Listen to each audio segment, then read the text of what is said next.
अभी कोलकाता में जो इतनी बड़ी घटना हुई महिला डॉक्टर के साथ, जिसके साथ दुष्कर्म करने के बाद उसे बहुत ही बेदर्दी और बेरहमी से मार डाला गया। लेकिन आपको ये जान के सबसे ज़्यादा आश्चर्य होगा, जो वहाँ के प्रिंसिपल थे, जब उनसे बात की गई तो उन्होंने कहा कि उन्हें रात में जो है जाने की क्या ज़रूरत थी सेमिनार हॉल में, मतलब उन पे उंगली उठाई गई। आपके साथ कितनी भी बड़ी घटना क्यों ना हो जाए, अगर आप लड़की है तो लोग सबसे पहले क्वेश्चंस आपके ही चरित्र पे उठाते हैं। हमें आश्चर्य इस बात का होता है कि अभी भी हमारे समाज में ऐसे मर्द हैं, ऐसे लोग हैं, ऐसे मेंटलिटी है हमारे आसपास कि उन्हें अभी भी जो है हमारे अंदर ही गलती दिखती। अगर हमारे साथ कुछ गलत हुआ तो उन्हें हमारे अंदर की ही गलती दिखती है। गलत करने वाले भले ही चाहे खुले आम घूमे या फिर वो चैन की नींद क्यों ना सोए, क्योंकि अभी जो ये घटना हुई इसमें भी जिसे आरोपी पाया गया वो अभी भी जो है चैन की नींद सो रहे हैं। लेकिन महिला की माँ है वो बार बार जो है गुहार लगाते रहे पुलिस से कि उन्हें जो है उनकी बेटी के शव दिखाया जाए, क्योंकि जब पुलिस उनके शव को अपने अंडर में लिया तो जब उनकी माँ उनसे मिलने के लिए गई, देखने के लिए गई, तो लगभग 12 घंटे तक उनसे वेट कराया गया, उनसे देखने के लिए नहीं दिया गया, उनसे छुपाई गई। उन्हें कहा गया कि सुसाइड की है आपकी बेटी ने। अब ज़रा बताएं कि जहाँ पे हम लोग ये नारा लगाते हैं बेटी पढ़ाओ बेटी बचाओ, हाँ हमने तो बेटी पढ़ा दिया, अब बचाने की बारी आपकी है।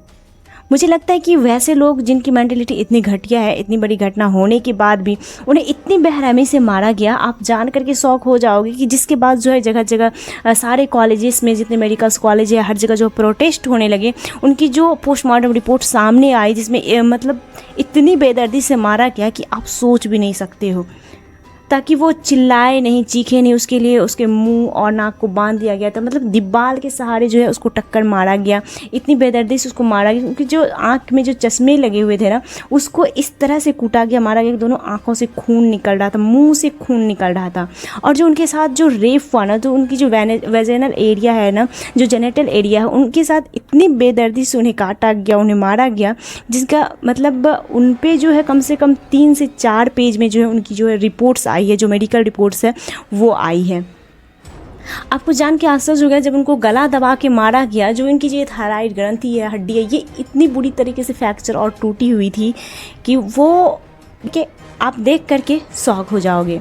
साथ ही जो है उनकी जो लिप्स एरिया थी, फिंगर एरिया थी, उनके जो हिप्स एरिया थी, जो बेली एरियाज वगैरह थी, वो इतनी बुरी तरीके से इंजर्ड थी कि आप ये जान के आश्चर्य हो जाओगे जब उनकी माँ ने ये बयान दिया कि उनके जो है जो दोनों पैर थे, वो जो आपको पेल्विक एरिया थे, वो इतने बुरी तरह से फ्रैक्चर और टूटा हुआ था कि वो एक साइड और दूसरा जो है एक साइड था। इस तरीके की चीज़ें थी, मतलब जो दरिंदगी होती है ना, दरिंदगी की हद पार थी। लेकिन दरिंदगी तरह से जब उन्हें मारा गया, उनके साथ रेप किया गया, फिर भी अगर लोग सवाल पीड़िता को ही दोषी करार दिया जाए तो फिर आप क्या कहोगे? हमारे समाज की जो सो कॉल्ड मेंटलिटी है इस टाइप की, इन्हें स्टॉप करनी चाहिए। आजकल जो है बेटियां पढ़ तो रही है लेकिन बच नहीं पा रही है, क्योंकि ये जो दुष्कर्म की घटना है ना, ये पहली नहीं है। इससे पहले भी निर्भया कांड और भी बहुत सारे ऐसे छोटी छोटी बच्चे, 3 साल 5 साल की बच्चे या फिर काम करने वाली जो महिला या लड़कियां होती है, वो सुरक्षित नहीं हमारे समाज में। उन्हें इतनी बुरी तरीके से रेप होता है, मारा जाता है, लेकिन फिर भी 2-4 दिन सनसनी केसेस चलते हैं और इसके बाद जो है वो चैप्टर बंद हो जाता है। शायद आरोपी को सज़ा मिलती भी है या नहीं, लेकिन जितनी भयानक सज़ा मिलनी चाहिए उतनी तो बिल्कुल भी नहीं मिलती है। इतनी बेरहमी से रेप करके उन्हें मार दिया गया, क्या इसमें भी गलती पीड़िता की थी? 2 बजे डिनर करने के बाद जो वो सेमिनार हॉल में थोड़ा सा रेस्ट करने गई, तो क्या ये गलती है उनकी? देखिए, हम सभी जितने भी मेडिकल स्टाफ हैं या फिर जो लोग नाइट शिफ्ट ड्यूटी करते हैं, उन्हें पता होगा कि नाइट शिफ्ट जो ड्यूटी होती है वो कितनी कठिन होती है। हमें सोना नहीं होता है, रात भर जो है पेशेंट का केयर करना होता है, चाहे वो नर्सिंग स्टाफ हो या मेडिकल के कोई भी स्टाफ्स हो या डॉक्टर्स हो, सभी की जो नाइट शिफ्ट होती है ना, वो 12 आवर की होती है कम से कम। उसमें हमें सोने के लिए कोई जगह नहीं दिया जाता है, सिर्फ और सिर्फ हम बैठ सकते हैं या और फिर हम पेशेंट की केयर कर सकते हैं। अब जरा सोच के देखिए कि हम जिन लोगों की केयर करने के लिए हम सभी मेडिकल स्टाफ दिन रात लगे रहते हैं, अब वही हमारे रक्षक नहीं है, वो हमारे भक्षक है। अब हम किस पे बिलीव करें, हमें समझ नहीं आता, क्योंकि जो ऐसे बहुत सारे गर्ल्स के प्रोफेशंस हैं या बॉयज़ के जिसमें कि नाइट शिफ्ट लगती ही लगती है। अब तो लोग, मुझे लगता है कि अगर किसी बेटी का नाइट शिफ्ट लग जाए तो उसमें भेजने से भी लोग डरेंगे। बहुत सारे नर्सिंग ऑफिसर्स हैं, नर्सिंग प्रोफेशंस है, आपको पायलट का प्रोफेशंस है, या फिर महिला पुलिस का प्रोफेशंस है, जिन्हें कि नाइट शिफ्ट लगती है, नाइट ड्यूटी उन्हें जाना ही होता है, उन्हें रात भर जगना होता है। लेकिन उसी बीच में हमें आराम करने के लिए थोड़ी बहुत जगह चाहिए होता है, जिन्हें हम लोग खोजते हैं, क्योंकि वहाँ पे प्रॉपर व्यवस्था सोने की बिल्कुल भी नहीं होती है, सिर्फ और सिर्फ हम लोग बैठ सकते हैं। ऐसे स्थिति में अगर इस टाइप की दर्दनाक घटना होती है तो ये काफ़ी ही शर्मनाक है।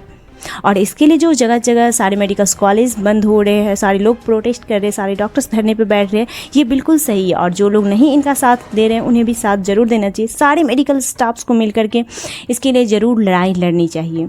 अगर हम आज इन चीज़ों को लेकर आवाज़ नहीं उठाएंगे, अपनी सुरक्षा की मांग नहीं करेंगे, सुरक्षा व्यवस्था अगर हमारी स्ट्रांग नहीं होगी, तो शायद जो जितने भी कॉर्पोरेट हॉस्पिटल्स हैं, चाहे और भी कोई भी संस्था हो, वहाँ पे जो है महिलाएं जो है नाइट शिफ्ट ड्यूटी बिल्कुल भी नहीं कर पाएगी। बेटियाँ पढ़ भी रही है और जॉब भी कर रही है, आगे भी बढ़ रही है, लेकिन अब वक्त आ गया है बेटी बचाने का।